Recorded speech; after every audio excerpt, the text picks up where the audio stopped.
আসসালামু আলাইকুম। ঢাকা থেকে যুক্ত আমি কলি স্বাগতম করে নিচ্ছি আমার ছোট্ট চ্যানেলে। আশা করছি সবাই ভালো আছেন। আলহামদুলিল্লাহ আমিও ভালো আছি। পৃথিবীর যে কোনো জায়গা থেকে যেখান থেকেই আমার ভিডিও দেখছেন, আমার ভিডিওর কোনো অংশ কোনো জায়গা যদি ভালো লেগে থাকে তাহলে একটি লাইক করে দিবেন এবং শেয়ার করবেন, কমেন্ট করবেন। তো আজকে কিন্তু জুম্মা, পবিত্র দিন। তো জুম্মা মানে ভালো ভালো খাবার। আলহামদুলিল্লাহ আল্লাহ কিন্তু সবসময় ভালো খাওয়ায় আমাদেরকে। তো শুক্রবার আসলে না, বন্ধর দিন, তো যার কারণে একটু স্পেশাল হয়। তো মেয়েরা বলতেছে আজকে আমরা দুই বোন পোলাও রান্না করব, রোস্ট করব। আমি কিন্তু কিছুই করিনি। হ্যাঁ, করেছি। আমি ওদের কেটে ধুয়ে পরিষ্কার করে সব কিছু রেডি করে দিয়েছি, আর ওরা রান্না করেছে। এই যে মশলাটা মিক্স করতেছে, মানে রোস্টের জন্য মশলা বানাচ্ছে, এটা কিন্তু আমার মেয়ে করতেছে। আর বাস্তিও কিন্তু করছে, পোলাও রান্না করছে, আরও কী কী রান্না করছে সেটা দেখেন সাথে থেকে। তো এই যে দেখুন, মেয়ে কিন্তু মশলাটা বানিয়ে ফেললো রোস্টের জন্য।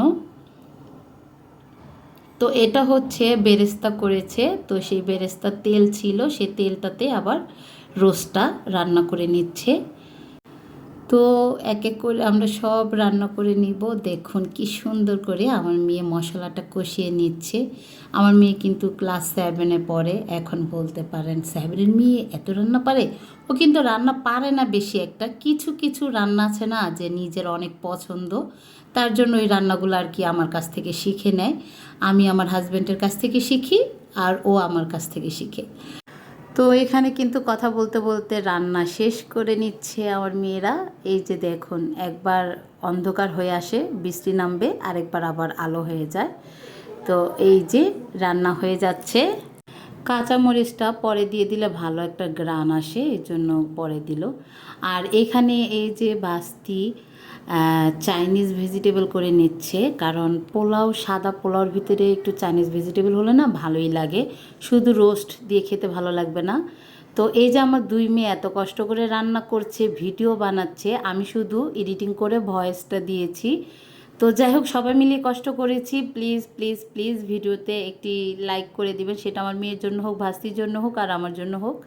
ভিডিওতে একটি লাইক করে দিবেন। তো ওইখান দিয়ে ওরা দুই বোন রান্না করতেছিল, আর আমি এখান দিয়ে ওই যে চাল নিয়ে আসছি, বাজারে গিয়ে বস্তা নিয়ে আসছি।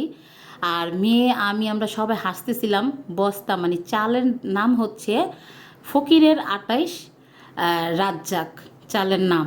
তো এইটা শুনে হাসতে হাসতে শেষ। এই যে চালের বস্তা নিয়ে আসলাম। তো একটা ড্রাম আর এই যে একটা বালতি, এই দুইটা ভরে যায় 50 কেজির বস্তা আনলে। আর 50 কেজির বস্তা আমাদের প্রায় চলে যায় 2 মাস। তো এখানে এই যে দেখুন, ড্যানিসের ডিব্বা। আমার মা কিন্তু মারা গেছে, অনেক বছর হয়েছে, কিন্তু মার হাতের ডিব্বাটা এখনও আছে। কিছু কিছু জিনিস আছে রেখে দেই মার স্মৃতি মনে করে।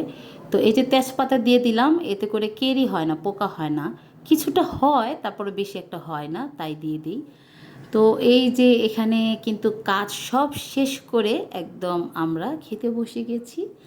এখন কার কার খাওয়ার ইচ্ছে আছে আসুন আমাদের সাথে বিসমিল্লা করে নিন।